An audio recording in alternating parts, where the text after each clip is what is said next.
Good morning and welcome to UGG TV. Today is Wednesday, the 27th, and you just have me today. Turns out my co-host Robert, 2-year-old son, has gotten some type of, I understand it's COVID. He goes to like a preschool, and his son got COVID. So wishing him well out there. I'm sure he's going to be fine. Um, Robert's getting him tested a second time today. So anyway, I'm sure he'll be fine. Listen, I want to share some stuff with you today, and it has to do with the Republicans Study Committee Chairman's bill that would actually rescind Biden's 87,000 new IRS agents. Now, this is some news that came out last night, and I want to share it with you. And it talks about more than $80 billion for President Joe Biden's plan to double the size of the IRS workforce by adding 87,000 new agents that would be rescinded by a bill introduced as of yesterday by the Republican Study Committee Chairman Jim Banks of Indiana.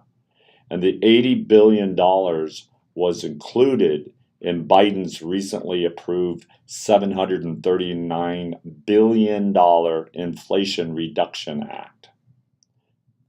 And the Inflation Reduction Act, they call it the IRA, would hit Americans with billions in new taxes and subject them to pointless and invasive IRS audits.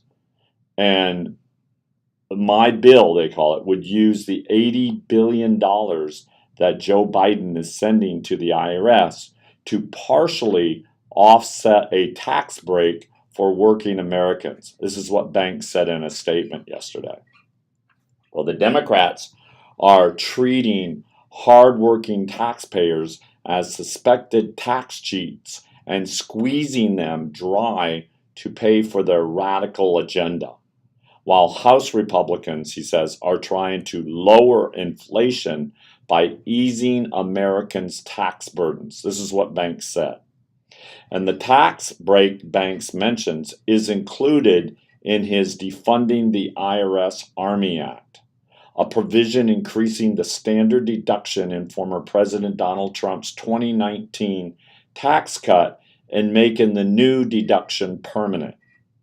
So the increased standard deductions would be $14,025 for individual taxpayers beginning in the fiscal year of 2023, and $21,060 for returns filed by heads of households in 2023, and $28,050 for families also beginning in 2023.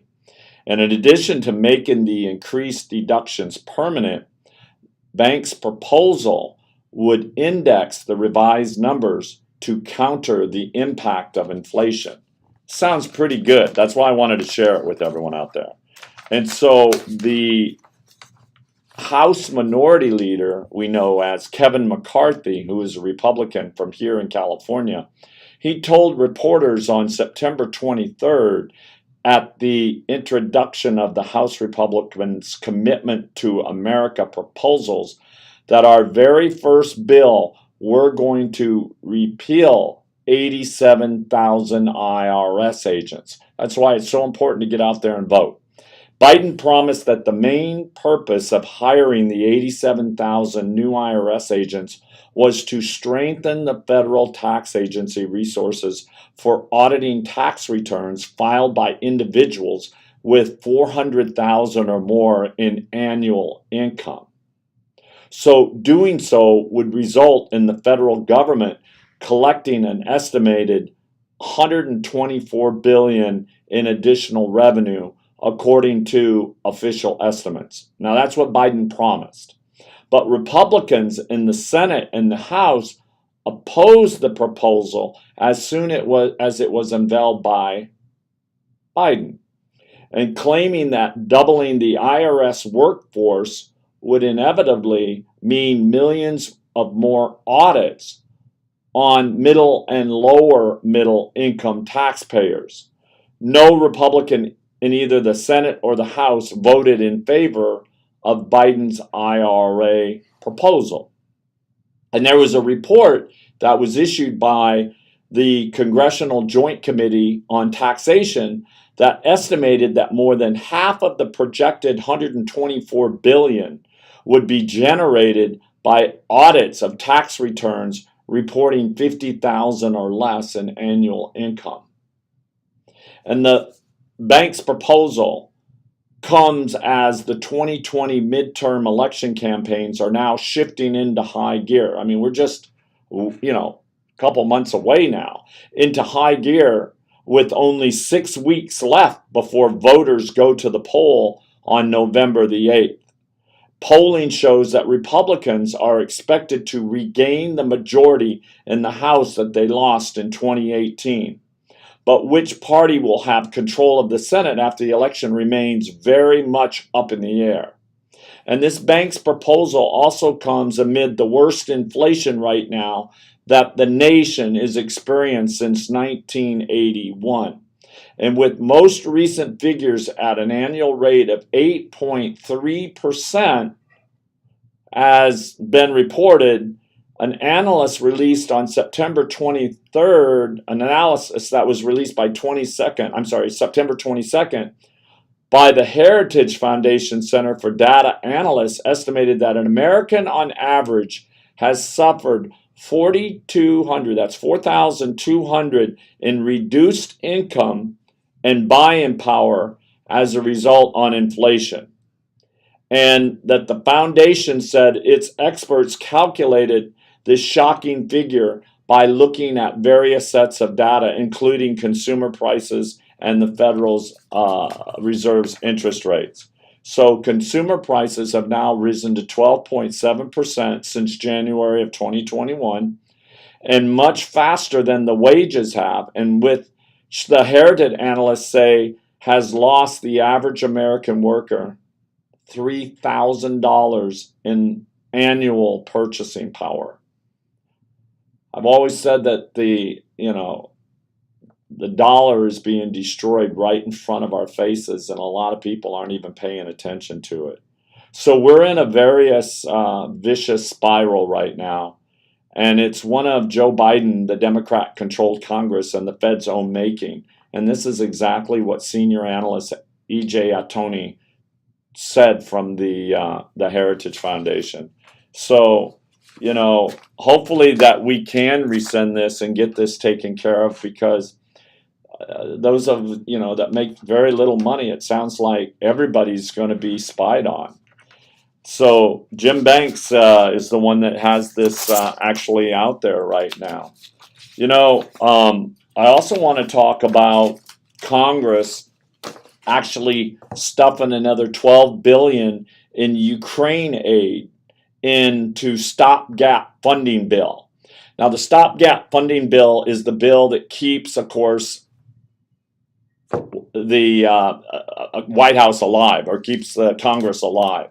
And congressional negotiators actually agreed to include $12 billion in new spending on the war in Ukraine and a stopgap spending bill that will likely be voted on this week.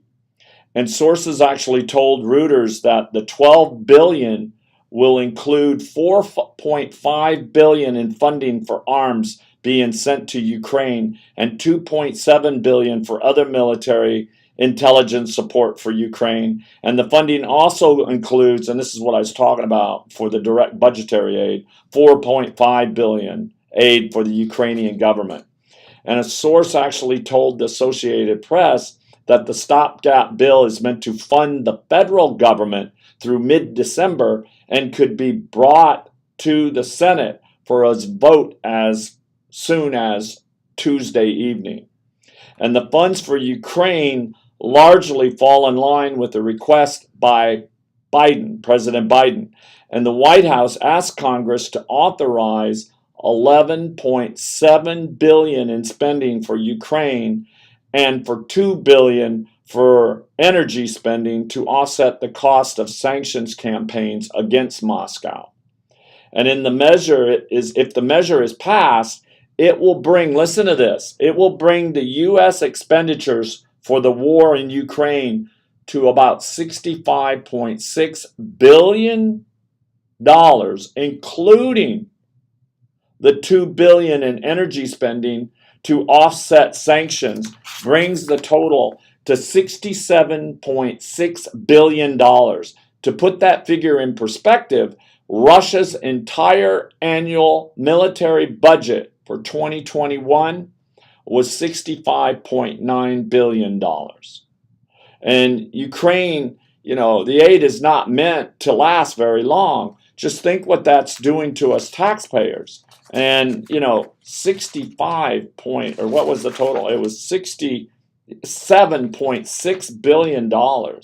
And U.S. support for this proxy war on Russia's border is now entering extremely dangerous territory, as Russian Vladimir Putin has warned Moscow could defend its territorial integrity with nuclear weapons. So Russian territory now is set to expand into Ukraine as referendums are being held in Russia-controlled areas. So, this money that just keeps going, it just keeps more and more and more and more being printed and more being sent out. And, I'll tell you something. The fact is that, and I wrote this down last night, that notwithstanding gold's tendency to be caught up, talking about gold, temporarily in a general stock market correction or crash, there is not a meaningful correlation of gold to stocks over the longer term. So when times are as they are today, with stock markets historically overvalued, debt and leverage ratios elevated, and stagflation forces evident, and geopolitical development possibly making a dreadful macroeconomic situation even worse, one can actually justify an unusually large allocation to gold, as indeed I do.